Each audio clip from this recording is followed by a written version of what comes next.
Hello students, हम लोग chapter पढ़ रहे हैं खाद्य संसाधन। और इस चैप्टर में हम लोग वैसे खाद्य संसाधन की बात कर रहे हैं जो हमें पौधों से प्राप्त होते हैं।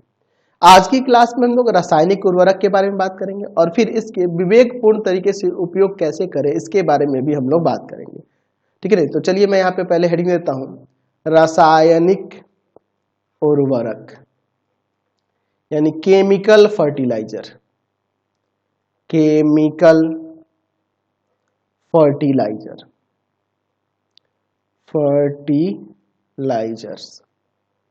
देखिए, रासायनिक उर्वरक जो है यह व्यावसायिक रूप में कह सकते हैं कि यह कार्बनिक या अकार्बनिक यौगिक है। देखिए, कार्बनिक यौगिक के भी रूप में होते हैं कई सारे उर्वरक और अकार्बनिक यौगिक के भी रूप में ये पाए जाते हैं। ठीक है, इनके उपयोग से हम लोग पौधों की वृद्धि और विकास तेजी से कर सकते हैं इसके उपयोग से, क्योंकि इसमें प्रचुर मात्रा में जो भी पोषक तत्व चाहिए होंगे पौधों को, जैसे नाइट्रोजन, पोटेशियम, है ना जी, पोटेशियम, है ना, फास्फोरस, कैल्शियम, मैग्नीशियम, सल्फर, ये जितने भी पोषक तत्व होते हैं वो सभी पोषक तत्वों की आपूर्ति इन रासायनिक उर्वरकों से हो जाती है। तो अगर हम लोग इनका प्रयोग कर रहे हैं तो पौधे की वृद्धि बहुत ही तेजी से होती है। पौधे जो होते हैं वो तेजी से वृद्धि करते हैं, उनका विकास भी तेज होता है। अगर आप यूरिया सुने हो, यूरिया जो एक रासायनिक उर्वरक है, इसमें प्रचुर मात्रा में नाइट्रोजन पाया जाता है। इसमें 70 से 80% नाइट्रोजन मिलता है। अगर हम लोग उसका छिड़काव कर दे खेत में, तो आप 1 से 2 दिन में देखोगे कि पूरे के पूरे पौधे जो हो गए हरे हरे हो गए, एकदम हरे, एकदम बहुत ज्यादा हरे हो जाएंगे। यानी कि कह सकते हैं कि रासायनिक उर्वरक का इस्तेमाल करके हम लोग फसलों को तेजी से वृद्धि कर सकते हैं, है ना, जिससे पैदावार भी अच्छी होगी। पैदावार यानी सभी पोषक तत्वों की आपूर्ति अगर उसमें हो जाए तो जाहिर सी बात है वो तेजी से बढ़ेंगे। अब देखिए, जिस तरह से हम लोग प्राकृतिक उर्वरक की बात कर रहे थे, अगर मैं प्राकृतिक उर्वरक 1 बोरी लूं और रासायनिक उर्वरक 1 बोरी लूं, दोनों 1-1 बोरी लूं, तो मेरे पास, अगर मान लीजिए मेरे पास यहाँ पे 5 कट्ठा खेत का प्लॉट है, या मैं मान लेता हूं कि मेरे पास 1 एकड़ है, 1 एकड़ है। ठीक है, मान लेते हैं कि मेरे पास 1 एकड़ है, तो मैं इस 1 बोरी रासायनिक उर्वरक से पूरे खेत में छीट दूंगा तो आसानी से वो वृद्धि और विकास कर पाएगा, सभी पौधे को पोषक तत्वों की प्राप्ति हो जाएगी। लेकिन वही 1 बोरी आपके पास प्राकृतिक उर्वरक है यानी खाद है, तो उसको अगर आप छिड़केंगे तो पता चलेगा कि कुछ ही हिस्सा आप इसमें छीट पाए, बाकी जगह पोषक तत्वों की प्राप्ति नहीं होगी, क्योंकि इसमें कम मात्रा में रहते हैं पोषक तत्व, इसमें ज्यादा मात्रा में रहते हैं। अच्छा, अब देखिए, अगर आपको जैसे आपके पास 5 एकड़ खेत है, तो 1 एकड़ में आपको 1 बोरी इस्तेमाल करना पड़ा तो आपको बस 5 बोरी लाना होगा। लेकिन वही प्राकृतिक उर्वरक की जब बात करेंगे तो यहाँ पे कई सारी बोरियां, कहोगे कि सर मुझे 200 बोरी चाहिए, 300 बोरी, उतनी बोरी, तो इसलिए उसका परिवहन और भंडारण भी मुश्किल हो जाएगा। तो यानी कह सकते हैं कि रासायनिक उर्वरक के आने से देखिए पौधों में तो वृद्धि और विकास तेजी से होता ही है, साथ ही साथ उसका परिवहन, भंडारण और फसल पे इसका प्रभाव तेजी से होता है। ठीक है ना जी, तो इससे खेती बहुत ही आसान हो गई है, सुविधाजनक हो गई है। ठीक है जी, और ये जल्दी ही, जो भी रासायनिक उर्वरक होते हैं ये जल्दी ही जल में घुलनशील होते हैं, जल्दी जल में घुल जाते हैं और फिर वो मृदा में चले जाते हैं और फिर वो आसानी से उसको पोषक तत्वों की प्राप्ति हो पाती है। लेकिन यही प्राकृतिक उर्वरक, अगर आप गोबर है, उसको सड़ा हुआ गोबर उसको खेत में छिड़कते हैं तो मृदा में जल्दी नहीं मिलते, वो लंबा समय लेते हैं, धीरे धीरे उसमें मिलते हैं और पोषक तत्वों की प्राप्ति जल्दी नहीं हो पाती है पौधों के। अब देखिए, रासायनिक उर्वरक भी कई प्रकार के आते हैं, तो डिपेंड करता है कि आपकी मृदा कैसी है ना, और फसल कैसा लगा रहे हैं। इन दोनों चीजों पर निर्भर करता है कि आप कौन सा उर्वरक इस्तेमाल करें। ठीक है, आपकी मृदा कैसी है, ताकि आपको पता चल सके। अगर मान लीजिए मृदा का प्रकार और उसमें फसल कैसा लगाना है, उसके आधार पर हम लोग रासायनिक उर्वरक का इस्तेमाल करते हैं। तो चलिए हम लोग इसके बारे में थोड़ा सा लिख लेते हैं, फिर उसके बाद हम लोग आगे देखेंगे। हम लोग इसमें यहाँ लिख सकते हैं कि रासायनिक उर्वरक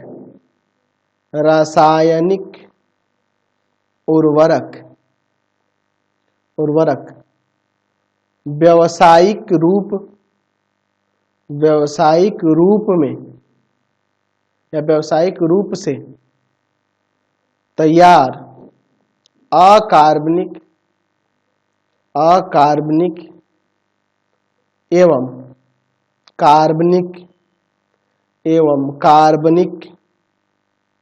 कार्बनिक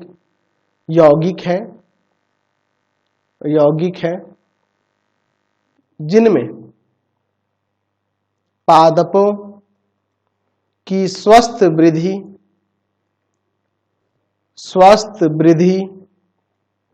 और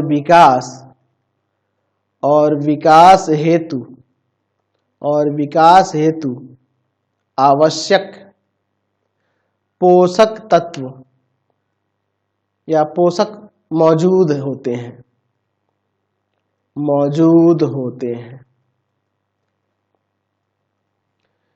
इनके अनुप्रयोग से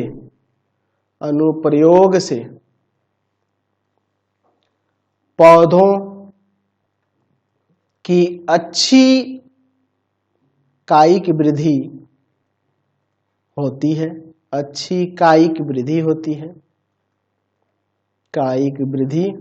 है। ठीक है, या कह सकते हैं कि ये जो रासायनिक उर्वरक होता है, या लिख सकते हैं कि रासायनिक उर्वरक पादप उर्वरक क्या कह सकते हैं, प्राकृतिक उर्वरक की अपेक्षा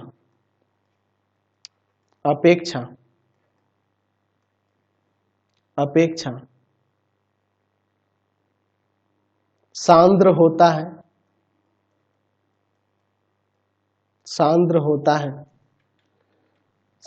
होता है।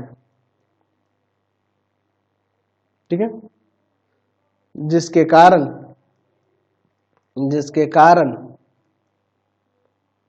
इसका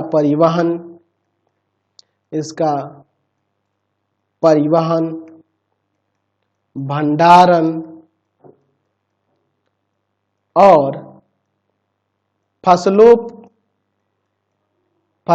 पर अनुप्रयोग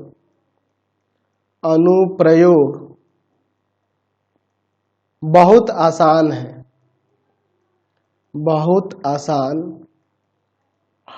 ऐसा हम लोग लिख सकते हैं। हम लिख सकते हैं कि यहाँ पे स्टार देखिए, मैं लिख देता हूं कि रासायनिक उर्वरक का उपयोग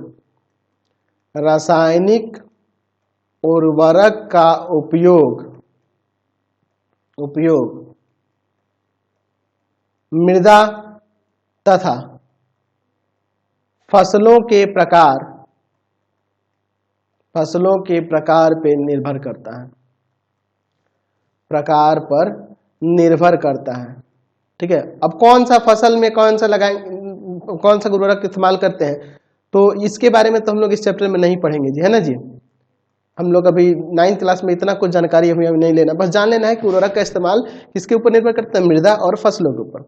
अब मृदा मान लीजिए, कह सकते हैं कि मृदा अगर मान लीजिए अम्लीय है, तो हम लोग ऐसे, अगर मान लीजिए मृदा अम्लीय है तो उसमें हम लोग ऐसे उर्वरक का इस्तेमाल नहीं करेंगे जो अम्लीयता बढ़ाए। ठीक है ना जी, तो ये सारी चीजें ध्यान में रखी जाएगी। मृदा कैसी है, फसल कैसी है, उसके ऊपर निर्भर करता है कि कौन से उर्वरक का इस्तेमाल आप उसमें करेंगे। चलिए अब हम लोग बात करते हैं उर्वरक का विवेकपूर्ण तरीके से इस्तेमाल कैसे होगा और हमें कैसे करना चाहिए। ठीक है ना जी, उर्वरकों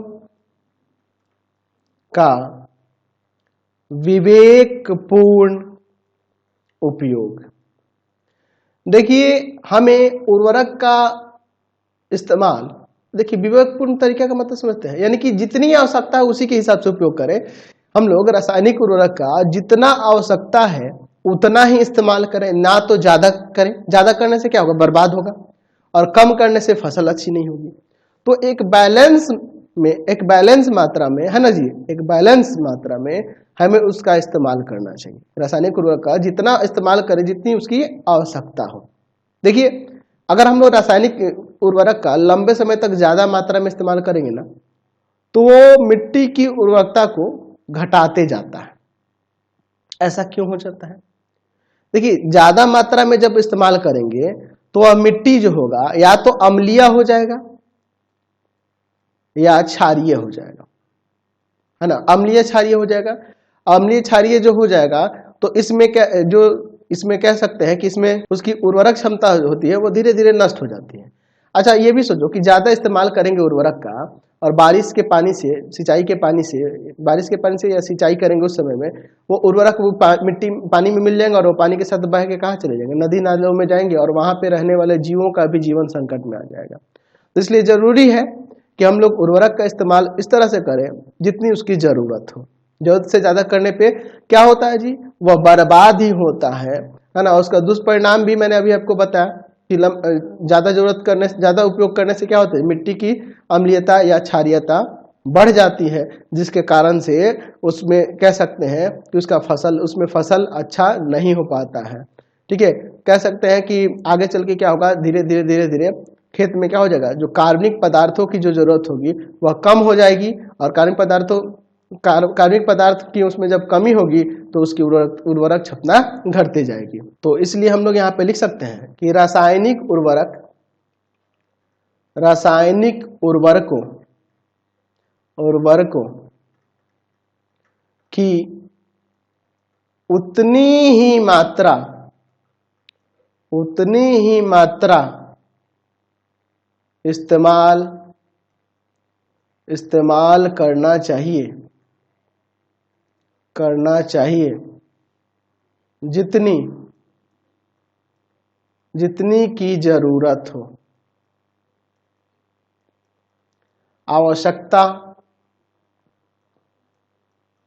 आवश्यकता से कम इस्तेमाल करने से फसल अच्छी नहीं होगी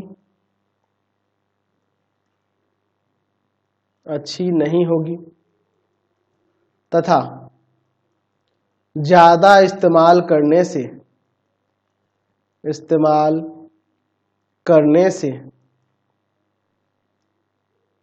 से उर्वरक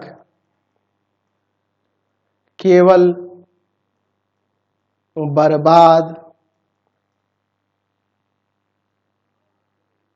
बर्बाद ही नहीं होता वरन इसके दुष्परिणाम भी हो सकते हैं। ठीक है, यहाँ पे लिख सकते हैं कि रासायनिक उर्वरकों का एक लंबे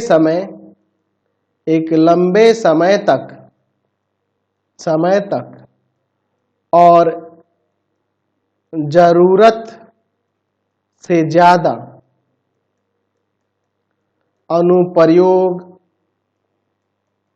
अनुप्रयोग के कारण मृदा के रासायनिक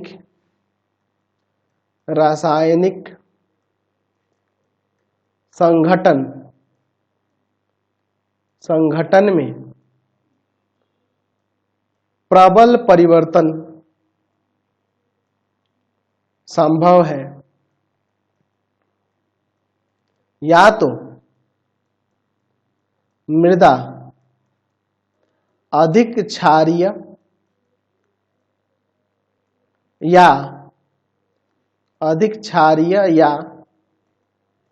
अधिक अम्लीय हो जाएगी।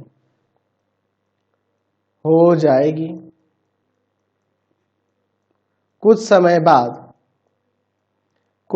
बाद मिट्टी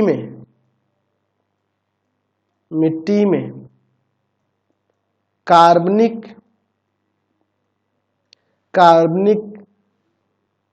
पदार्थों की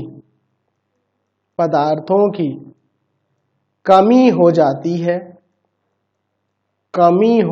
है एवं जमीन की उर्वरक क्षमता या उर्वरता घट जाती है। तो इसलिए जरूरी है कि हम लोग बैलेंस मात्रा में उर्वरक का इस्तेमाल करें, है ना, जितनी जरूरत है उतना ही इस्तेमाल करें, अधिक बर्बाद ना होने दें, ठीक है ना जी। और ये भी तो होता है ना कि इसमें से बहकर नदी में जाकर मिल जाता है, उसमें रहने वाले जीवों का भी जीवन संकट में आ जाएगा, तो ऐसे प्रदूषण भी फैलेगा, जल प्रदूषण हो जाएगा, है कि नहीं, है कि नहीं। यहाँ पे चाहो तो लिख सकते हैं कि रासायनिक उर्वरक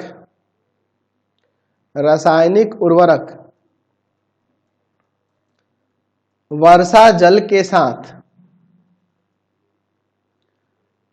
बहकर नदी तालाबों में चले जाते हैं,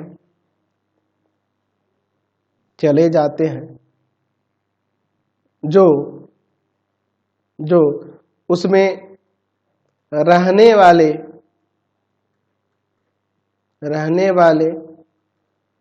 जीवों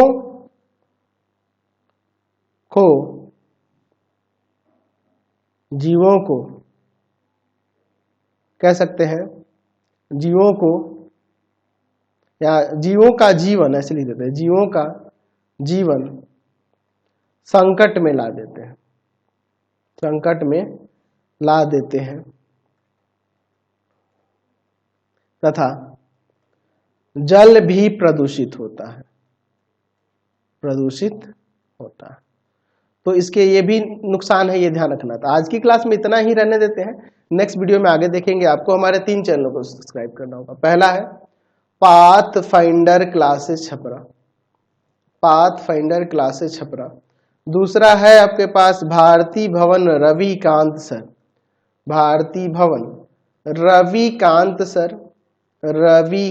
सर, और तीसरा चैनल है Ravikant sir RD Sharma solution. तीनों चैनलों को सब्सक्राइब कर लेंगे। इससे रिलेटेड वीडियो के लिए सीधे डिस्क्रिप्शन में, इससे रिलेटेड नोट्स के लिए गूगल पे जाकर सर्च करेंगे www.ravikantsir.in, और यहाँ जाकर आप सभी क्लासेस के नोट्स, उनके PDF को डाउनलोड कर सकते हैं, पढ़ सकते हैं। इंस्टाग्राम और फेसबुक पे जाकर पाथफाइंडर क्लासेस छपरा को लाइक एंड फॉलो करना नहीं भूलेंगे। Thanks for watching the video. Comment करके जरूर बताएं कि हमारे चैनल के वीडियोज आप सभी को कैसे लगते हैं। Thanks for watching.